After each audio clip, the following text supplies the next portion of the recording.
petit voyage à travers le ciel. Entre le goudron brûlant et les étoiles qui nous ignorent, il existe un monde invisible. Une barrière légère comme un soupir, mais vitale comme le cœur. Ce monde, c'est l'atmosphère. Et aujourd'hui, amis terriens, on la traverse. Pas en fusée, pas en montgolfière, mais avec ta curiosité et un peu de poésie. L'aventure commence par la troposphère. De 0 à 12 km d'altitude, c'est notre rez-de-chaussée céleste. Là où tu respires, où tu ris, où tu râles sous la pluie. Et le savais-tu, ami aventurier? La troposphère contient 80% de la masse totale de l'atmosphère. C'est ici que naissent les orages, les tempêtes, les flocons et les coups de soleil. Tous les phénomènes météo, même ceux que tu accuses à tort le matin, naissent ici. À l'équateur, cette couche monte jusqu'à 18 km, mais au pôle, elle descend à 8 km. Comme quoi, même le ciel a ses humeurs. Elle est composée à 78% d'azote, 21% d'oxygène, et un petit supplément de CO2, vapeur d'eau, poussière, pollen et flatulence humaine. Mais derrière chaque nuage, il y a des risques. La pollution atmosphérique s'y accumule comme une mauvaise habitude, et l'effet de serre transforme peu à peu cette couche en cocotte minute climatique. En 1952, Londres s'est réveillée dans un brouillard si dense et toxique que 12 000 personnes sont mortes en quelques jours. Pas à cause d'un virus, pas d'une guerre, juste à cause de l'air, ou plutôt d'un manque d'air. Et plus haut, le silence s'installe. La stratosphère prend le relais, s'étendant de 12 à 50 km au-dessus de nous. Une couche sèche, paisible, mais farouchement protectrice. Car c'est ici que vit notre bouclier planétaire, la couche d'ozone. Invisible, mais indispensable. Elle bloque les rayons UVB et UVC du soleil. Sans elle, même ton ombre aurait un coup de soleil. Tu veux une anecdote vraie? Dans les années 1980, un énorme trou dans la couche d'ozone a été détecté au-dessus de l'Antarctique. Les responsables? Les CFC contenus dans les sprays, réfrigérateurs et aérosols. Résultat, une flambée des cancers de la peau en Australie. Mais pour une fois, l'humanité a eu un éclair de lucidité.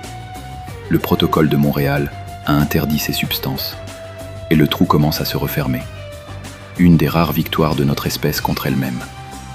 Autre fait stylé, c'est dans la stratosphère que volaient les avions supersoniques, comme le Concorde ou le SR-71 Blackbird. À plus de 18 000 mètres, il surfait sur les vents calmes, loin des turbulences humaines.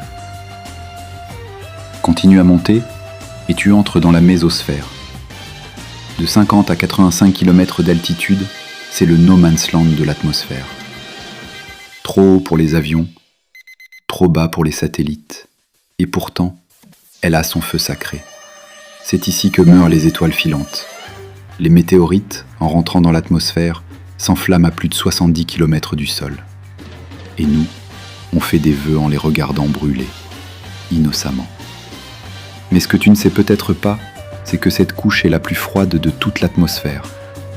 Jusqu'à moins 90 degrés. Même ton congélo refuserait de s'en approcher. Aucun humain n'a jamais survolé la mésosphère sans technologie. Et franchement, aucun n'a envie d'essayer.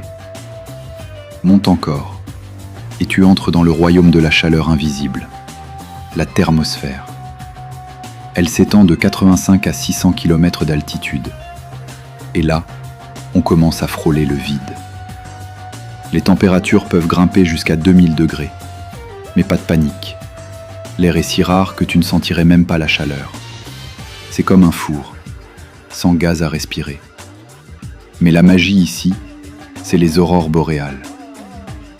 Quand les vents solaires frappent la haute atmosphère, ils réveillent les atomes.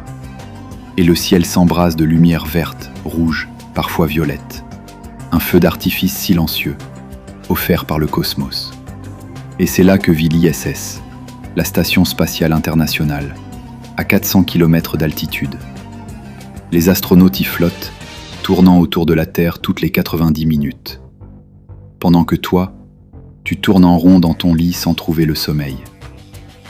Mais gare aux tempêtes solaires, aux radiations, aux déchets spatiaux. Car ici, Même une écrou de 2 grammes peut devenir une balle mortelle. Et puis, il y a l'ultime étape, la dernière couche, l'exosphère, qui s'étend de 600 km à plus de 10 000 km, avant de s'effacer dans l'espace profond. Ici, il n'y a presque plus rien, juste des atomes d'hydrogène et d'hélium, si espacés qu'ils fuient doucement la gravité terrestre. Un souffle qui s'échappe, un adieu discret au monde d'en bas. C'est ici que vivent les satellites géostationnaires, ceux qui t'envoient Internet, météo ou match de foot. Ils planent, immobiles, à 36 000 km, comme des moines numériques. Mais au-delà, c'est le vide, le vrai, le silence total. Pas de retour possible sans technologie. Juste l'infini. Et maintenant, redescends. Inspire. Expire. Sens l'air autour de toi. Tu viens de traverser toutes les couches de notre atmosphère, cette barrière miraculeuse qui nous sépare du néant. Entre la terre et l'abîme, il n'y a pas de mur.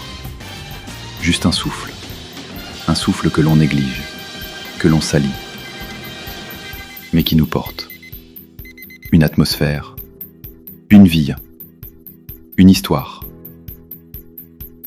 Et toi, aventurier du ciel, quelle couche t'a le plus surpris? Dis-le en commentaire. Partage cette ascension avec ceux qui oublient de lever les yeux. Et si tu veux, on ira plus haut, plus loin. Mars, le noyau terrestre, les abysses. Tu choisis.